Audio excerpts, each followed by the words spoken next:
আসসালামু আলাইকুম। আশা করছি সবাই অনেক ভালো আছেন। তো আজকে নতুন করে ব্লগ শুরু করতে যাচ্ছি। আজকের ব্লগটি হচ্ছে একটা রেসিপি নিয়ে। আর তার আগে একটু যেহেতু আমাদের বাসাতে খরগোশ থাকে, তো ভাবলাম একটু ভিডিও করে আপনাদের সাথে শেয়ার করি। তো এই খরগোশটার আসলে ভিডিওটা আমি আরও অনেকদিন আগেই দিতে চেয়েছিলাম। তারপর মাঝখানে আবার যেকোনো একটা কারণে দেওয়া হয়নি। তো আমি অনেকদিন যাবৎ চাইছিলাম যে একটু ভিডিও করে আপনাদের সাথে শেয়ার করি। কারণ পুরো বাড়িতে আসলে খরগোশগুলো ঘুরে বেড়ায়। তো যখনই আমি ভেবেছিলাম যে একটু ভিডিও করব, আপনাদের সাথে শেয়ার করব, তার মূলত ২ দিন পর আমার আসলে করা হয়নি ভিডিও। তার ২ দিন পরেই হচ্ছে কি এর সাথে আরেকটা খরগোশ ছিল। ওরা জোড়া ২ জন ছিল। তো আরেকটা খরগোশ আসলে এখন নেই, কারণ দুনিয়াতেই নেই। তার কারণ হচ্ছে খরগোশটা গেটের বাইরে যে কোনো কারণে বের হয়ে গিয়েছিল। আর একটা অটোরিকশার ধাক্কাতে একদম সাথে সাথে রাস্তাতেই সে মারা যায়। তো মারা যাওয়ার কারণে আর কি এই খরগোশটা দেখুন একদম একা হয়ে গেছে। আর যখন বাড়িতে ২ টা ছিল, তখন সারাক্ষণ জোড়া বেঁধে থাকতো, জোড়া বেঁধে দৌড়াতো, জোড়া বেঁধে বসে থাকতো, খুবই ভালো লাগতো। তো তখন আসলে কি একটা মানে বলবো, চেয়েছিলাম আপনাদের সাথে একটু শেয়ার করে, আসলে আপনাদের সাথে দেখানোও হলো না।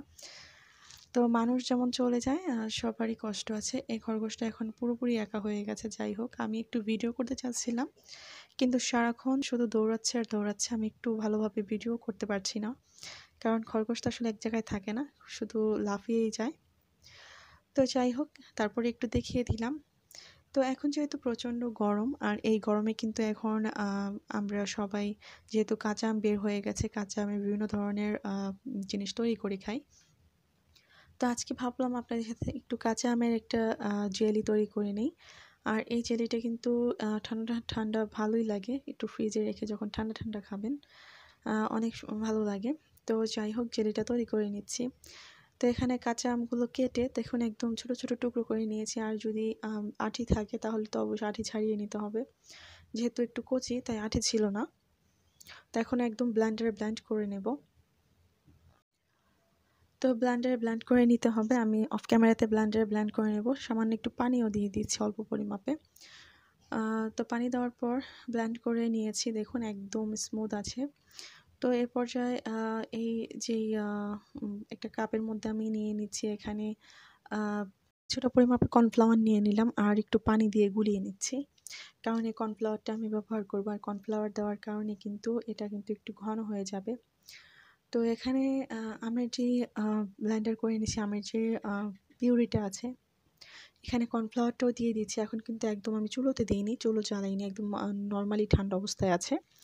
তো এখন আমি একটু এর মধ্যে একটু রং ব্যবহার করছি। আপনারা চাইলে নাও দিতে পারেন, কিন্তু দিলে আসলে কালারটা সুন্দর আসে, যার জন্য দিয়ে দিচ্ছি। এখানে কিন্তু একটু ফুড কালার দিয়ে দিলাম। তো সাথে দিয়ে দিলাম চিনি। চিনিটা আসলে আপনাদের পরিমাপ মতো।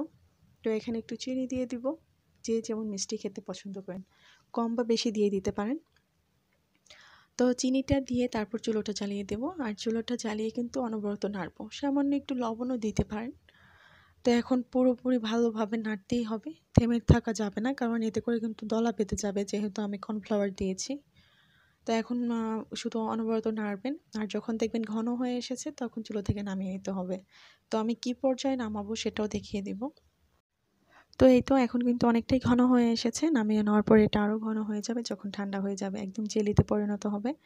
তো আমি গ্লাসের মধ্যে একটু কিন্তু তেল ব্রাশ করে নিয়েছি। তেল ব্রাশ করে তারপর আমি দিয়ে দিচ্ছি, যেন একটা সুন্দর শেপে কাটা যায়।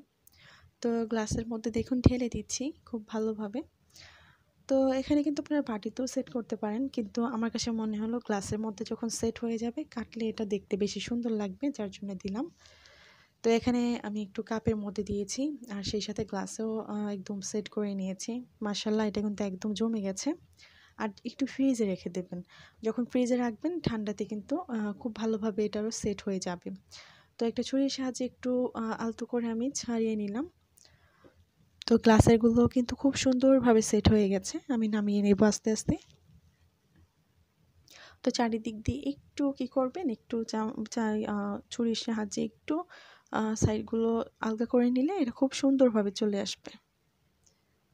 তো দেখুন হাতে দেওয়ার সাথে সাথে মাশাআল্লাহ চলে এসেছে। তো এখন এটাকে দেখতে সুন্দর করার জন্য কি করব বলুন তো, দেখতে যেন সুন্দর লাগে এর জন্য একটু নারিকেল কোড়া যেটা আসলে হয় কি একদম শুকনো নারিকেল আমরা ব্লেন্ড করে যেটাকে একদম ঝুরি ঝুরি করে নিই, সেটা দিয়ে আমি এখন ডেকোরেশন করব। তো ঝুরা নারিকেলের মধ্যে দেখুন আমি একটু যখন কোট করে নিচ্ছি, এটা দেখতে মাশাআল্লাহ আরও বেশি সুন্দর লাগবে। তো এইভাবে সবগুলো টুকরো আমি নারিকেলের সাথে একদম কোটিং করে নিলাম। তো এইভাবে কিন্তু চাইলে আপনারা এই গরমে কিন্তু এটা ট্রাই করতে পারেন, মাশাআল্লাহ এটা খেতে ভীষণ মজার। তো যাই হোক, এরকম আমি একটু রেসিপি আপনাদের সাথে শেয়ার করি। তো ভিডিও ভালো লাগলে লাইক দিবেন, কমেন্ট করবেন এবং সেই সাথে চ্যানেলটিকে সাবস্ক্রাইব করবেন। সবাই অনেক ভালো থাকবেন। আল্লাহ হাফেজ।